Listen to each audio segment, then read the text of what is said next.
Magandang araw mga katulde.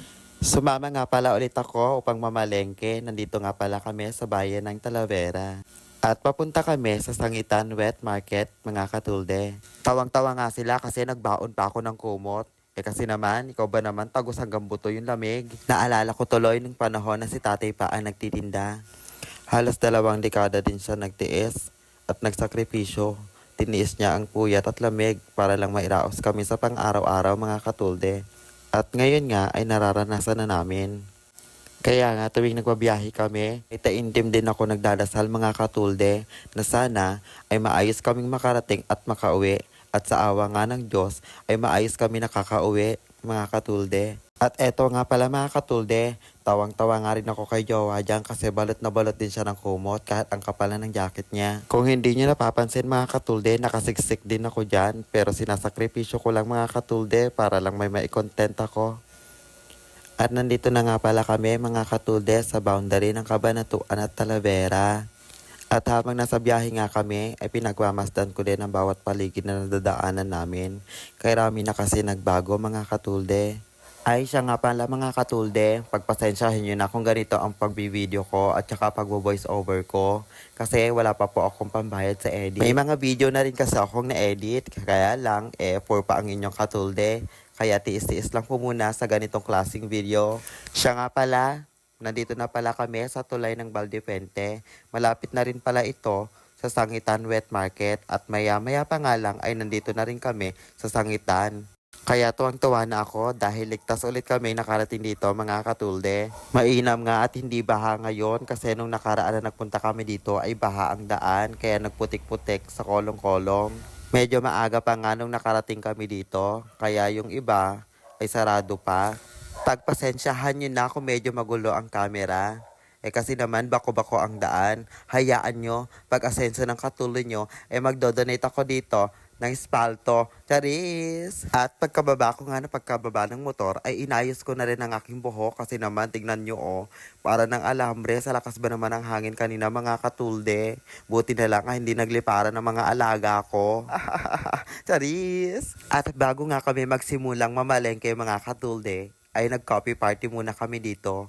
Pinagmamasdan ko rin naman ang lawak nitong palengke. Balak ko rin kasi magpatayo dito ng aking mansion. Charis lang, baka ma-award ako. At pagkatapos naming mag-coffee party, ay nagpa-video na ang inyong katulde kasi nagsimula na kaming mamalengke dito. O diba, nalilito pa ang videographer ko mga katulde. Akala ko yung lalaki na ang bibidyohan niya kanina. Walk, walk, walk. Opak mga katulde. At tunay nga pinagpala ang inyong Diyos ang katulde. So, binibidyo ko muna si Jowa dito. At habang binibidyo ko nga, hindi ko alam, may nanonood pala. Pinapanood ako ng tindera at nag-thumbs up pa nga. Ang alam niya siguro, hindi ko kasama si Jowa. Oh, pack, close up. Fresh, fresh. At dahil fresh ka ngayon, ikaw muna ang magbitbit ng mga paninda namin. Siyempre, puro kami mga babaihan, ano? Fast forward mga katulde, nandito na kami sa section ng mga gulayan. Taray, may pa-section pa. Ano to? Department store? At super woka nga ang inyong katulde. Feeling ko nga naikot namin ang buong gulayan dito. Sinilip ko nga ng bahagya dito ang sibuyas. May kasabihan nga tayo na ang taong mahilig sa sibuyas ay, quiet mga katulde, bawal mag-spook.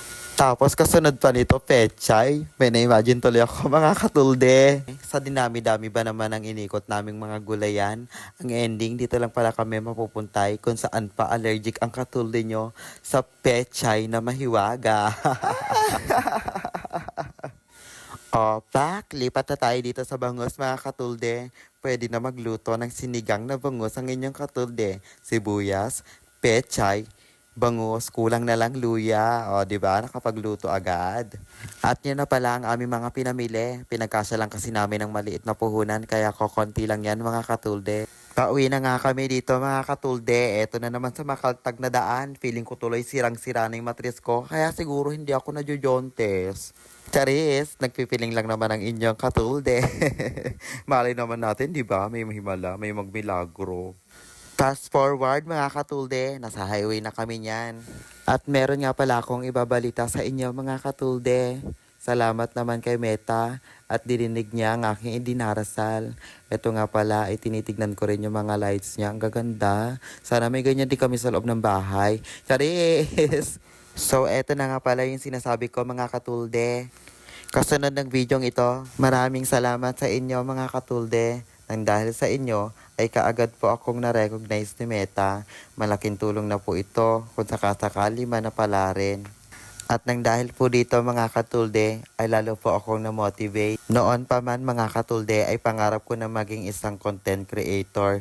Kaya lang napanghihinaan din po ako ng loob. At naging inspirasyon ko din po ang isang sikat na vlogger mga katulde. Ang content niya po kasi is patungkol sa mga content creator na napanghihinaan ng loob. Sa bagay, mga katulde, nagsimula din siya sa wala. Nagsimula siya sa maliit muna. Lahat naman ng bagay ay hindi nakukuha sa madali ang paraan. Kung gugustuhin mo at gusto mo talaga makapagpasaya at kung mahal mo talaga ang iyong ginagawa mga katulde, ay dapat mo itong pagsumikapan para lalo ka makapagbigay saya sa bawat taong nakapaligid sa iyo mga katulde. At malaking bagay na rin po sa akin ang ma-recognize ni Meta mga katulde. At kayo po ang naging inspirasyon ko, ang buong pamilya ko, mga kaibigan ko. Nang dahil sa inyo ay lalo ko pa pong pagsusumikapan. Kaya nagpapasalamat po ako sa Panginoon at sa inyong lahat nang dahil po sa inyo ay nananatili po ako matatag at magpatuloy sa kung ano man po ang aking nasimulan mga katulde. Bagaman natatakot ako, pero kayo ang nagiging lakas ko mga katulde. At nandito na po pala kami sa kabilang barangay mga katulde. Malapit na rin po kaming makarating sa bahay. Kaya hanggang dito na lamang po ang aking video. Maraming salamat sa inyong suporta at sana ay wag po kayo magsasawa na panoorin pa ang mga susunod kong mga video mga katulde. At kung napanood mo man ang videong ito mga katulde, maaari mo po bang i-comment section sa baba kung taga saan ka at para alam ko kung hanggang saan umabot ang videong ito mga katulde. Maraming salamat! Bye-bye mga katulde! Alamis. Sintihin mo pa yung blower? Di na. Bye mga katulde.